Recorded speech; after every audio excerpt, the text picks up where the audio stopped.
Fala galera, aqui quem conversa com vocês é o professor Marcos, de Língua Portuguesa e Literatura.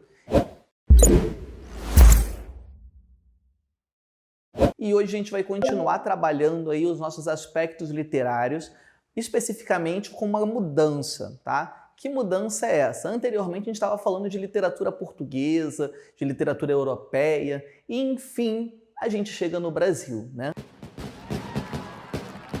Enfim, a gente vai chegar à nossa terra amada, perceber como a literatura surgiu aqui, como ela funciona e assim por diante. Antes disso, né, a gente precisa fazer aquele resumão das aulas anteriores para perceber como que vai acontecer esse funcionamento aqui no Brasil e para entender como que a questão histórica influencia com esse movimento que a gente vai estudar, que é o quinhentismo, tá? Então, não esqueçam, peguem o caderno de vocês, livro, façam as anotações, os apontamentos, que a diversão literária vai começar, certo? Então vamos lá. Nas aulas anteriores nós vimos o seguinte, nós falamos de trovadorismo, nós falamos de humanismo e nós falamos de classicismo. No humanismo, nós temos uma relação interessante com o Brasil. Por quê?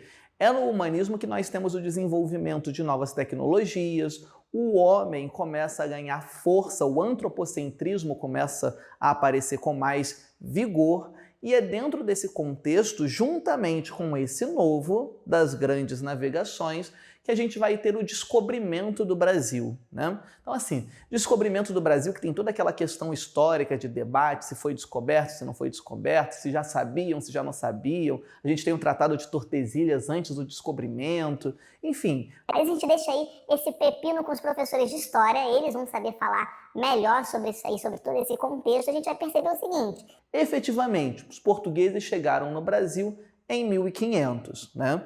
E envolvido nesse processo de grandes navegações, nesse processo de busca de novos caminhos até a chegada do seu objetivo, que ali eram conseguir mercadorias, conseguir riquezas, fazer negócios e assim por diante, tá? Então, eu vou ter as novas tecnologias que permitiam as grandes navegações, as longas distâncias sendo navegadas, juntamente com essa ideia do descobrimento do Brasil. Esse é o nosso período histórico, certo? Então, em 1500, os portugueses chegam no Brasil e em 1500 começa uma literatura efetivamente brasileira, né? Efetivamente brasileira até a página 2, até porque não eram brasileiros que escreviam, mas é a nossa literatura escrita no Brasil, produzida em nossa terra, certo?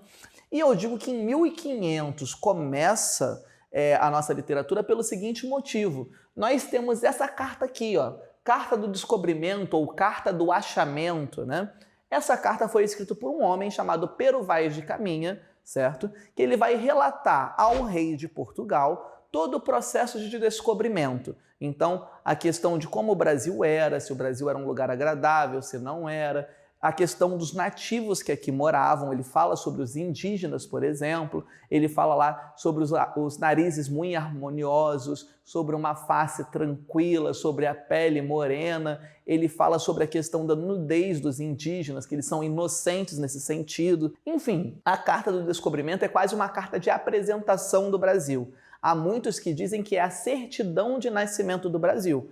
E posso dizer que sim, funciona ali como uma certidão de nascimento, porque dá as primeiras impressões daquilo que a gente conhece efetivamente do Brasil, daquilo que aconteceu assim que os portugueses chegaram. Obviamente que não é uma certidão de nascimento contando a história do Brasil, mas sim como os portugueses, ao chegarem em nossa terra, encontraram o país, certo? Vamos lá, outros textos interessantes do período são o Tratado da Terra do Brasil, a História da Província de Santa Cruz e Diálogo das Grandezas do Brasil. A gente vai perceber o seguinte, então, que a literatura desse período é uma literatura predominantemente informativa, né? Então, eram textos que não eram daquele... Se a gente fosse classificar dentro da literatura mesmo, da conotação, da subjetividade, da catarse e assim por diante, eles sequer entrariam como uma classificação efetivamente literária, se a gente for pensar na nossa primeira aula. Mas por terem sido os primeiros textos a serem produzidos no Brasil, a gente acaba estudando também em literatura. Então, ó...